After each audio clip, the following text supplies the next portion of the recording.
What's up, everyone? It's Denise Salcedo. Right now, I'm backstage at San Diego Comic-Con with the best in the world, CM Punk. Punk, I got to tell you, I've been waiting a long time for this interview. Very excited when I found out it was happening. Is that a good thing? You've been waiting a long time? Yes, it's a great thing. You're not going to surprise me with anything? No, I promise I won't. Okay, good. That was probably the biggest surprise, is me telling you, hey, I've been waiting a long time for this interview. Okay, good. Well, hopefully I don't let you down. No, for sure. Well, let's go ahead and dive right in. So I want to start off by asking you how you're feeling both physically and mentally heading into this match at SummerSlam with Drew McIntyre.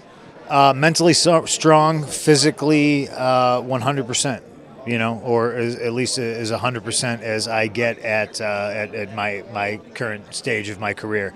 I feel good. I'm anxious, and I'm ready to lace up my boots. I think all the fans are definitely ready to see you get in there, have your first one-on-one match, since returning back to the WWE, which is crazy to even think about that. Like, has that even, really, has it hit you? Yes and no. Obviously I wrestled at the LA Forum and Madison Square Garden, and I only mention that because I beat Dominic Mysterio, and I like to remind him of that, and I like to let everybody know, where we stand with Dominic. But yeah, as far as televised, meat on the bone kind of matches, yeah, it's crazy that it's been 10 years, it's wild. But I think that's what makes it exciting. I think that's what makes it a special moment. I think that's why a lot of people are going to tune in to watch SummerSlam. I think so, too. That's going to be very exciting. So I do want to go ahead and rewind a little bit, because you had mentioned it's been 10 years since your televised, singles match in the WWE. That moment that you came back just shook the entire world. So I do want to ask, at what moment did you realize, hey, I want to go back to WWE, or I need to go back to WWE? Was there a specific moment for you?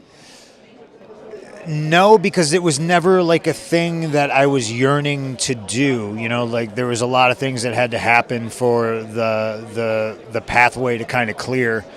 The stars had to align. There had to be a full moon, and a lot of dominoes fell in order for us to get here. There was never man, I'd really like to go back. Vince being out of the picture, I think, probably illuminated the way. I think that might have been one of the biggest things.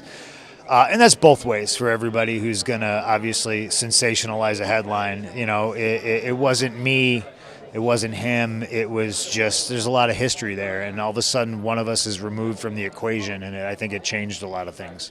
What was your biggest concern at that point? Because you're coming back to WWE, and with so much history and so much that happened between both of you guys, what was the biggest concern for you that you had in mind when you finally put pen to paper and you're like, okay, because obviously, you're having meetings, you're having conversations, but once you put pen to paper, things change, right? Yeah, I'm not sure I had a whole lot of concerns outside, are the people going to remember me, and that sounds ridiculous, but as somebody who's in the public spotlight constantly, I think that's just one of those things. As a performer, you always have that voice in the back of your head that's are they going to remember, is this going to be a thing? And it wound up being, I knew it was going to be a big deal. It wound up being, I think, way bigger of a deal than any of us realized. I think so too, man. The impressions for that were just absolutely insane. So, okay, you're finally back. You're in WWE now. The moment has happened. So if you could go back and tell yourself, prior to you leaving, prior to the moment where everything happened when you left WWE and everything was done, if you can go back and tell your version of CM Punk back then, what do you think you would go back and tell yourself? Nothing. I think everything had to happen the way it happened. Everything had to unfold the way it did. You can say, oh, woulda, coulda, shoulda. But honestly, if WWE was the place it is today, back then I never would have left. All the things that happened, all the arguments and the butting of heads, and the being injured and burnt out and feeling like people in a managerial role weren't listening, that doesn't exist in the current atmosphere, so I don't want to waste time thinking, oh, should have done this, oh, I could have done this. I think what makes my return so special is because of all the histories, because of all the time passed, and now we're here, and it's a happy moment for me. I'm just grateful to be here.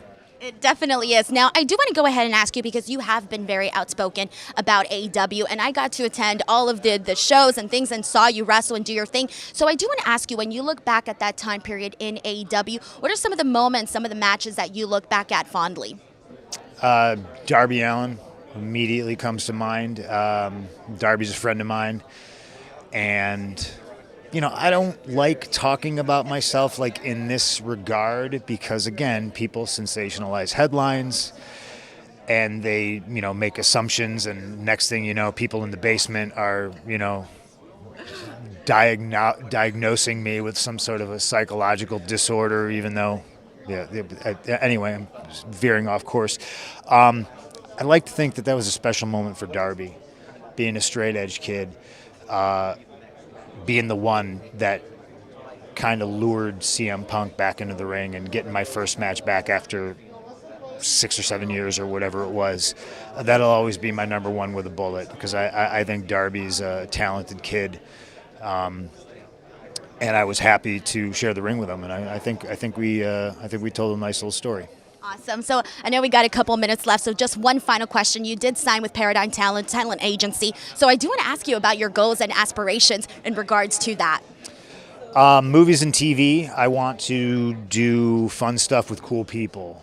That's kind of basically the pitch that I gave them, and then that's the pitch I've been telling everybody all over Hollywood when I have meetings. I'm not, Dave Bautista. I'm not Cena. I'm not The Rock. But obviously there's value, and it's not just me. I think there's a lot of professional wrestlers who exhibit the same qualities. What we do every week is live television, and there's no better training for reading a script or reading lines or acting. Like acting is almost infinitely easier, because if I screw something up, we can just do it again. But I think there's a lot of interesting individuals that can, cross the bridge and transition over to do other stuff. It's just how ambitious the individual is, and I'm ambitious to a fault. Like I wanna experience everything. And TV and movies is something I enjoy doing if it's with cool people, if the project's cool. And we're already steamrolling ahead. August is going to be very, very busy for me.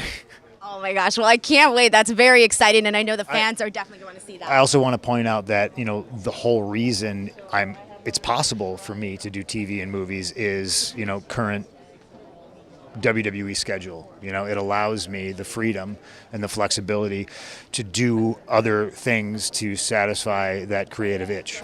Hell yeah. Well, I can't wait to see what projects you sign up to do and what you choose to do. And I know that the fans are going to be anxiously anticipating that. Alrighty, well, CM Punk, thank you so much for doing this interview with me. Enjoy San Diego Comic-Con, and we'll catch you guys on the next one.